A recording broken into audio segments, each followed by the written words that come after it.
node, not a location, because we don't want to broadcast the node's physical location, right? Otherwise, we give it all away to an adversary. But the set of neighbors and the signatures and the signature.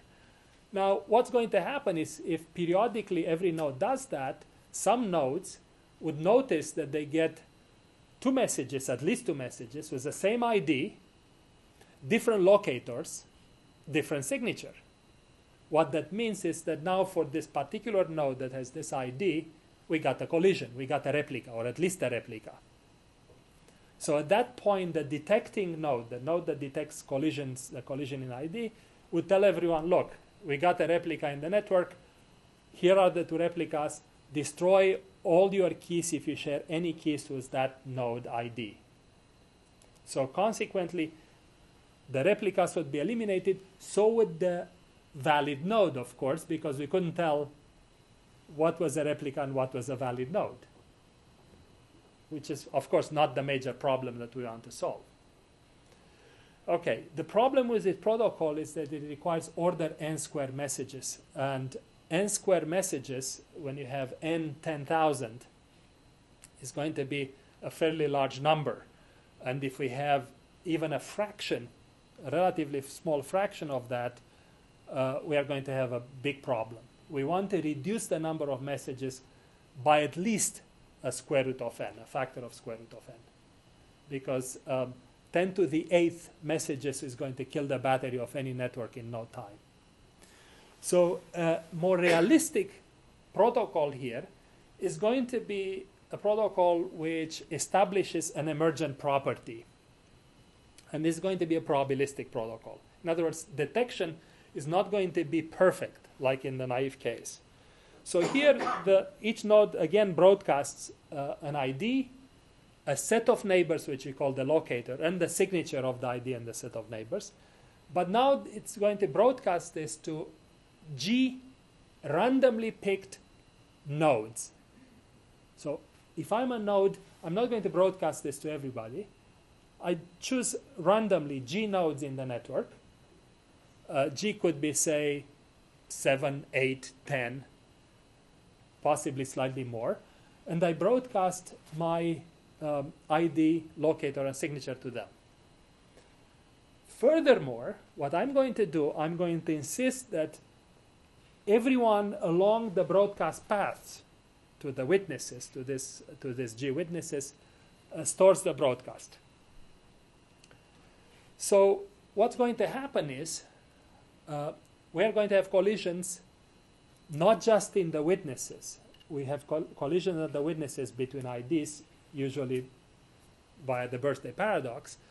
But now we are going to have earlier collisions because intermediate nodes may sense that they received two messages that have the same ID. Well, Monte Carlo simulations show you that this protocol, which we call the line-selected multicast, because these multicast lines intersect, and these lines which are selected, the intersections which are selected, give us this detection property for replicas. This line-selected multicast protocol gives us a probability of, say, 70 to 80% of detection. Not 100% definitely. The complexity here is much lower than before by a square root of n, so we have order n square root of n. But, again, we have to put up with less than perfect security. Okay, now, what do you do if it's less than perfect security? Well, we have to do risk analysis. We have to figure out what is the risk of node capture, replication, and insertion relative to the complexity of this protocol, because the more frequently you run the protocol, the better off you are. But you cannot run the protocol very frequently because obviously this protocol requires transmission energy, which is much more difficult to save on than computation energy. So once you start sending messages, you are going to have to spend more energy than reasonable computations that you might do for sensing. So the trade-off here in risk analysis is the risk of not detecting the adversary between two instances of running the protocol. And this, of course, you can quantize in the context of your application. So let me conclude and point out in conclusion that there are a lot more problems in the way of problems. There is a lot more in the way of problems here that point to the existence of a new adversary than the just simple example that I gave you. And I'll give you a couple of other examples in a minute. But the first conclusion is that new technologies really cause new challenges and at the same time new opportunities. So essentially what I'm postulating is that every time we introduce a new technology, even before we introduce it, we do a systematic security analysis of the vulnerabilities that it introduces and possibly the definition of a new adversary. In other words, it's really our duty to perform this, even if they are mental experiments, to find out what the new vulnerabilities might be.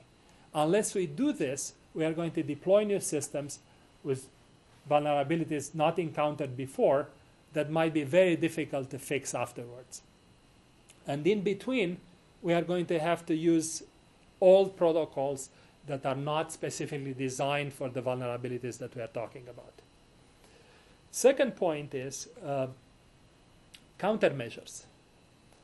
The countermeasures that we come up with need not be perfect.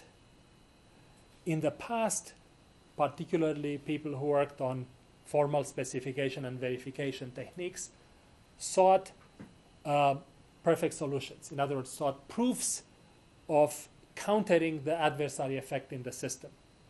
That essentially gives you a probability one, say, detection of the adversary, or actually probability one elimination of the adversary, prevention. Or the opposite, probability zero of adversary performing an attack. This kind of asymptotic properties, 0-1 probabilities, don't really exist in practice. And what I wanted to point out is that new technologies and new kind of adversaries make that plainly obvious. Even if you can come up with probability one solution, sometimes they are utterly impractical, and you have to go to probabilistic solutions which are much more reasonable.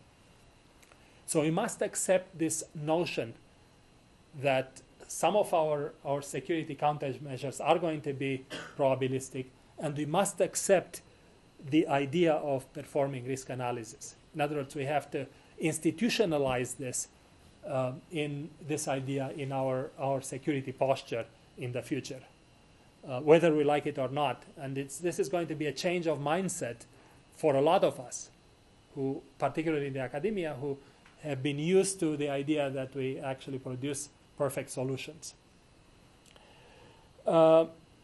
So what might be future technologies that might require reassessment of vulnerabilities and adversaries? One kind of future technology that I've looked at recently are these vehicular networks, and this exists at this point only on paper.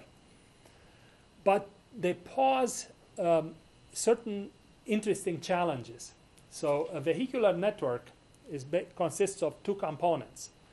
One is a network that enables the vehicle to talk to an infrastructure and an infrastructure to a vehicle.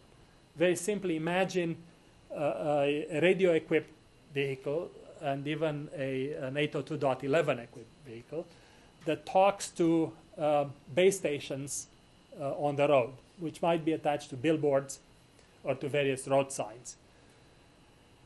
And clearly, we have a mobility problem here that we have to solve, but this is very high mobility. This is not a user traveling from one base station to another, walking or flying, and on different days the user would be a different network location.